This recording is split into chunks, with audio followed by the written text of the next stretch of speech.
Christian missionaries like Jews for Jesus claim that Jesus is the Jewish Messiah. Why has Judaism rejected this assertion for 2,000 years?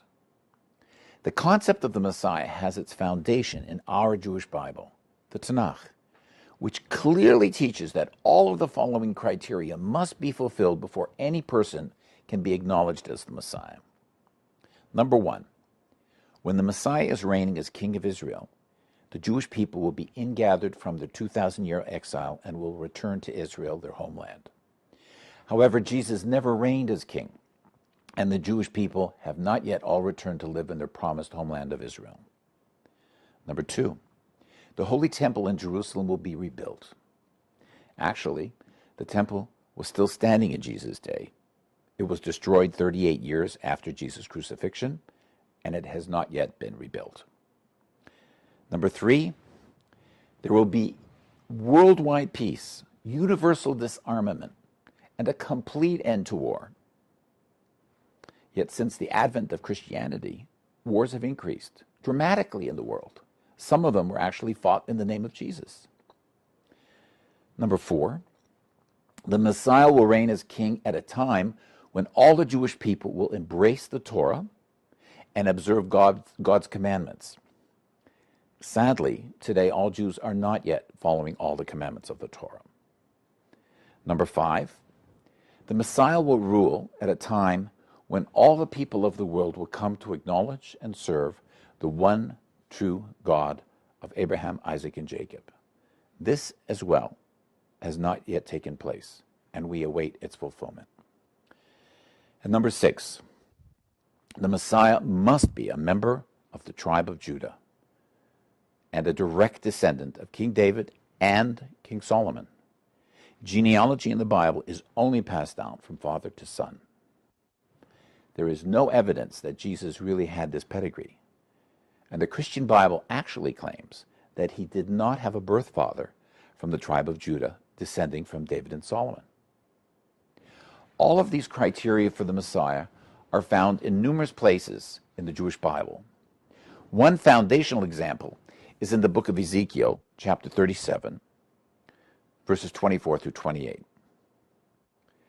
And my servant David will be king over them, and they will all have one shepherd, and they will walk in my ordinances and keep my statutes and observe them, and they shall live on the land that I gave to Jacob my servant, in which your fathers have lived. And they shall live there, they and their children and their children's children, forever. And my servant David will be their prince forever. Moreover, I will make a covenant of peace with them. It will be an everlasting covenant, which I will give them. And I will multiply them, and set my sanctuary in their midst forever. And my tabernacle shall be with them, and I will be their God, and they will be my people. And the nations will know that I am the Lord who sanctifies Israel, when my sanctuary is in their midst forever. Anyone can claim to be the Messiah, or a group of people can claim that someone is the Messiah. However, if that person fails to fulfill all the criteria found in the Jewish Bible, he cannot be the Messiah. According to the Christian scriptures, Jesus seems to have understood this. As he was being crucified by the Romans, he cried out, my God, why have you forsaken me?" In order to deal with Jesus' failure to fulfill the biblical messianic prophecies, missionaries argue that he will accomplish them when he returns in the future. It is important to understand that this doctrine of a second coming is an admission that Jesus did not fulfill the messianic criteria. This rationalization for his failure certainly provides no reason for accepting him as the Messiah today. Furthermore, the Jewish Bible does not have a messianic installment plan where the Messiah comes, fails in his mission, and then returns thousands of years later to finally succeed.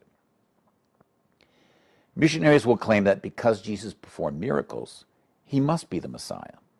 However, we have no real evidence that Jesus actually performed any miracles. More significantly, even if Jesus did perform miracles, they would not prove he was the Messiah. Our Bible never says that we will be able to recognize the Messiah through the miracles that he will do. The Torah actually teaches that even false prophets can have the ability to perform supernatural miracles. As Jews, we prefer to wait for the real thing, according to God's promises and guidelines. The Jewish Bible provides a clear and consistent description of what the world would look like when the Messiah comes. And this clearly has not yet transpired. So, we still await the coming of the real Messiah. May he and a true utopian world come soon. To learn more about the Jewish Messiah, visit our website at www.jewsforjudaism.ca or our YouTube channel, Jews for Judaism Canada. Thank you very much. Shalom, and God bless.